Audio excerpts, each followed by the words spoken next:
Bismillahirrahmanirrahim. Assalamualaikum warahmatullahi wabarakatuh. Pemirsa yang rahmati Allah SWT, kembali kita berjumpa dalam kesempatan yang singkat ini. Semoga Allah SWT memberikan taufik inayah kepada kita dalam menambah ilmu dan iman kita. Pemirsa, pembahasan kita selanjutnya adalah tentang yaitu urgensi tauhid. Pentingnya kita mempelajari tauhid. Jika kita lihat ayat Al-Quran maupun hadis Rasulullah SAW sangat banyak sekali, yaitu menerangkan tentang pentingnya kita untuk belajar tauhid. Kita lihat pertama adalah ini kalau kita mulai dari Al-Quran Al-Karim, yaitu surat Al-Fatihah. Al-Fatihah, yaitu surat Al-Fatihah. Surat yang pertama sekali itu bicara tentang tauhid. Alhamdulillahirabbil alamin, Ar-Rahmanir Rahim, Maliki Yaumiddin. Dalam 3 ayat yang pertama ini, iyyaka na'budu wa iyyaka nasta'in, bicara tentang tauhid. Ini menunjukkan bahkan surat Al-Fatihah ini, yaitu dari Bismillahirrahmanirrahim, Alhamdulillahirabbil alamin, Ar-Rahmanir Rahim, Maliki Yaumiddin, iyyaka na'budu wa iyyaka nasta'in. Ini semuanya itu berbicara tentang tauhid. Ya, bahkan pertama dalam Bismillahirrahmanirrahim bicara tentang tauhid asma sifat. Alhamdulillahirabbil alamin bicara masalah tentang tauhid uluhiyah dan rububiyah. Alhamdulillah, ini segala puji bagi Allah, yang berhak kita puji dengan pujian yang sempurna adalah Allah Subhanahu wa taala, Rabbul alamin, yang menciptakan miliki semua alam ini. Kemudian Ar-Rahman Rahim kembali dia bicara tentang asma Maliki Yaumiddin, yang menguasai hari kemudian, yang memiliki hari kemudian, ya. Dialah yang membalasi dan berkuasa pada hari kemudian. Tiada yang ikut. Dan ini menunjukkan tentang tauhid rububiyah Allah SWT. Kemudian iyyaka na'budu wa iyyaka nasta'in, kepada engkau saja kami menyembah Allah, kepada engkau saja kami mohon pertolongan. Ini jelas tauhid, yaitu uluhiyah. Yang tadi sudah, yang pada pembahasan yang lalu telah kita bahas tentang yaitu makna dari tauhid. Kemudian juga akhir dari Al-Quran, surah yang terakhir kita tunjukkan, ditutup dengan yaitu tauhid juga. Qul a'udzu birabbin nas, katakanlah aku hanya memohon perlindungan kepada Rabb manusia. Qul a'udzu birabbin nas. Ini juga bicara masalah tauhid. Kemudian kita lihat lagi dari awal nida, awal seruan di Al-Quran Al-Karim, yaitu datang memanggil manusia untuk tauhid.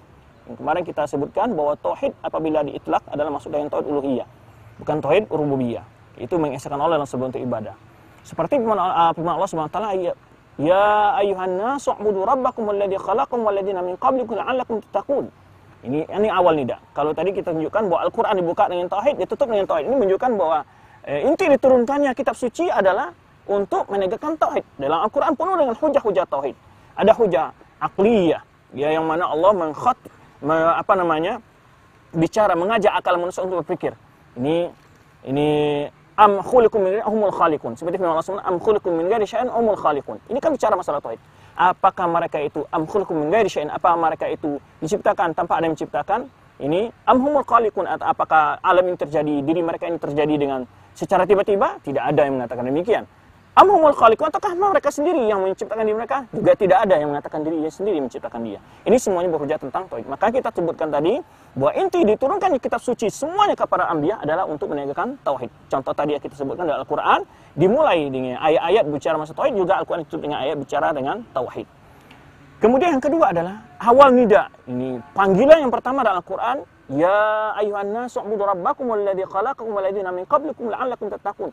Juga bicara masalah tauhid. Itu Allah memanggil semua manusia. Setelah di awal surah Al-Baqarah itu bicara tentang 3 jenis manusia. Yang pertama adalah orang mukmin dalam 7 ayat, kemudian orang kafirin dalam 2 ayat, kemudian orang munafikin dalam sekian ayat banyaknya. 3 jenis manusia. Ada yang benar-benar beriman, ada yang benar-benar kafir, ada yang mencari coba jalan tengah, yaitu orang munafik. Ya, secara zahir beriman, secara batin dia kufur. Nah, 3 jenis ini. Lalu Allah panggil semua manusia ini, ya ayyuhannasu u'budu rabbakum alladzi khalaqakum walladzina min qablikum. Hai manusia, sembahlah Rabb kalian yang telah menciptakan kalian. Ini Allah Subhanahu wa taala yang kemarin kita dalam pembahasan yang lalu kita sebutkan bahwa apa itu tauhid rububiyah dan uluhiyah. Allah sini mengatakan, jika kalau kamu mengakui Allah menciptakan kalian, maka sembahlah Rabb menciptakan kalian. Jangan sembah Rabb yang tidak ikut andil sedikit pun dalam mengatur kehidupan kalian. Qul ya ayyuhannasu u'budu, ya ayyuhannasu u'budu rabbakum alladzi khalaqakum. Wahai manusia, sembahlah Rabb yang telah menciptakan kalian, walladzina min qablikum, ya, dan orang-orang sebelum kalian. Orang-orang sebelum kalian artinya Allah yang menyembuhkan kita. Siapapun orang sebelum kalian itu, nenek-nenek moyang kalian, apa saja keunggulannya, baik dari segi harta, dari segi ilmu, ketakwaan, iman, apalagi walaupun dia nabi atau wali, ya, asal dia itu manusia, itu adalah makhluk Allah Subhanahu wa taala yang tidak boleh kita berikan sedikit pun hak-hak Allah kepada mereka. Maka Allah katakan, ya ayuhan nasu budu rabbakum alladzi khalaqakum walladzina minkum. Wahai manusia, sembahlah Rabb yang menciptakan kalian dan orang-orang sebelum kalian. Ya, karena ada orang-orang yang mengkultuskan nenek moyang dia dengan kebanggaan-kebanggaan yang dia miliki. Di sini Allah Subhanahu wa taala sebutkan itu adalah makhluk yang juga seperti kalian. Ini ya nasu budu rabbakum alladzi khalaqakum walladzina minkum la'allakum tattaqun, kalian menjadi orang yang bertakwa. Alladzi ja'ala lakumul arda firasya. Allah sebutkan lagi dengan berhujah, karena yang berhak kalian sembah itu Rabb yang telah menjadikan kalian bumi ini sebagai tempat kalian, sebagai tempat tinggal. Was-sama' binaa, yang menjadikan langit sebagai atap kalian. Wa anzala minas sama'i ma'an, yang menurunkan air hujan, yang kalian dari air hujan itu makan dari hasil tumbuhan-tumbuhan dan segala macamnya, ya. Allazi anzala wa anzala minas sama'i fa akhraja bihi minas thamarati, yang telah mengeluarkan air hujan itu, fa akhraja minas thamarati rizqan lakum, rezeki bagi kalian. Dia yang memberi kalian rezeki dengan melalui menurunkan hujan, tumbuhan dan hidupnya binatang seluruhnya dengan melalui air hujan itu, ya. Lalu di akhir ayat, fala taj'alu lillahi andada wa antum, jangan kalian sedikit pun mensyirikatkan Allah, mensekutukan Allah, dan sedang kalian tahu bahwa Dia yang menciptakan kalian, memberikan rezeki dan seterusnya, menciptakan semua makhluk ini. Itu urgensi tauhid yang kedua, bagaimana bahwa ayat nida yang pertama Allah panggil, kemudian Allah sebutkan dengan dalil-dalil Dia saja yang berhak disembah, dengan berbagai bentuk kekuasaan Allah. Dia menciptakan kita, orang-orang sebelum kita, kemudian menurunkan air dari langit, menumbuhkan tumbuh-tumbuhan, ya. Kemudian urgensi tauhid yang ketiga juga adalah tujuan atau misi utama semua para nabi. Semua para nabi intinya bukan mengajak manusia itu mengakui Allah sebagai pencipta. Karena untuk meyakini Allah sebagai pencipta itu tidak perlu ditegakkan hujah yang cukup perlu dijelaskan. Karena semua manusia meyakini Allah sebagai penciptanya. Cuman yang perlu ditegakkan adalah satu-satunya yang berhak disembah untuk diibadati. Makanya misi semua para nabi adalah mengajak manusia untuk beribadah kepada Allah, walaupun maksiat-maksiat yang terjadi di bawah umat itu berbeda-beda. Seperti pada kaum Nuh beda maksiatnya, di kaum Tsamud beda lagi, di kaum Saleh beda lagi. Ya, maksiat-maksiat yang terjadi walaupun berbeda-beda maksiat yang terjadi, namun inti semua dakwah Rasul itu pertama adalah memperbaiki tauhid. Sebenarnya Allah sebutkan dalam firman-Nya, "Walaqad ba'atsna fi kulli ummatin rasulan an i'budullaha wajtanibut taghut." Sungguh kami telah mengutus pada setiap umat itu seorang rasul, kata Allah, misi mereka apa? An i'budullah, agar umat itu menyembah Allah, wajtanibut taghut, dan menghindari beribadah kepada taghut, yaitu segala sesuatu yang disembah selain Allah.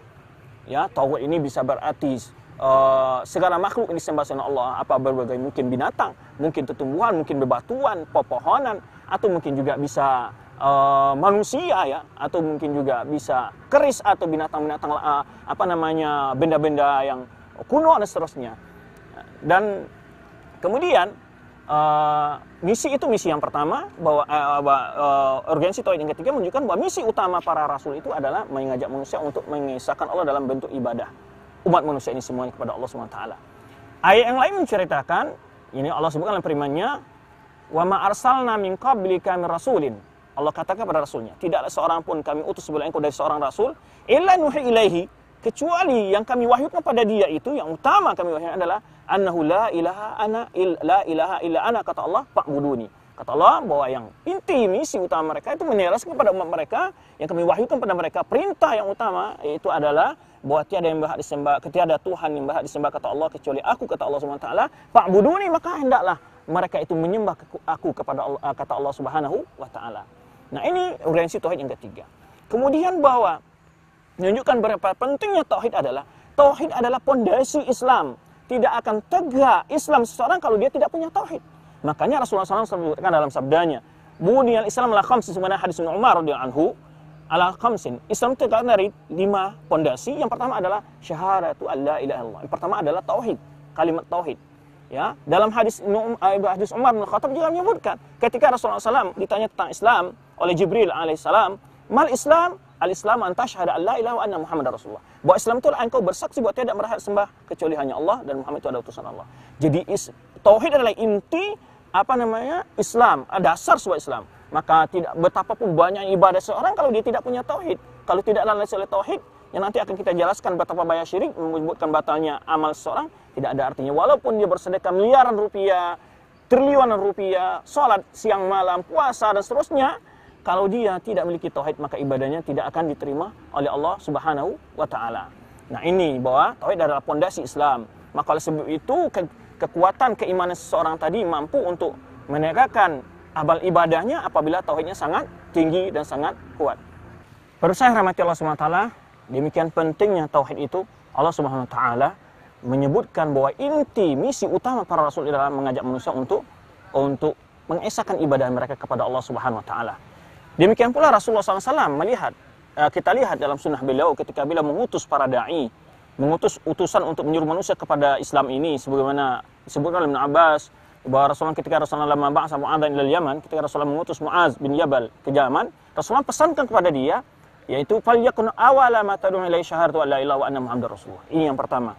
Yaitu inti yang pertama yang kau seru mereka itu adalah untuk kepada tauhid ini, bahwa menyaksikan bahwa tiada yang berhak disembah kecuali Allah dan Muhammad itu adalah Rasulullah. Fa inhum ata'u lidzalika, jika mereka mentaati, menerima itu, baru disuruh salat dan seterusnya. Ini menunjukkan bahwa tauhid adalah itu pondasi yang sangat penting dalam Islam yang mesti dipelajari dan dipahami oleh seorang muslim agar ibadah yang terima, muamalahnya dan juga akhlaknya itu bernilai ibadah di sisi Allah Subhanahu wa taala. Demikian pula kalau kita lihat Rasulullah SAW demikian pentingnya tauhid selama 13 tahun di Mekah, beliau menyuruh manusia ya, qulu la ilallah, hanya itu saja. Belum turun syariat-syariat tentang salat dan puasa kecuali setelah Rasulullah SAW hijrah ke Madinah.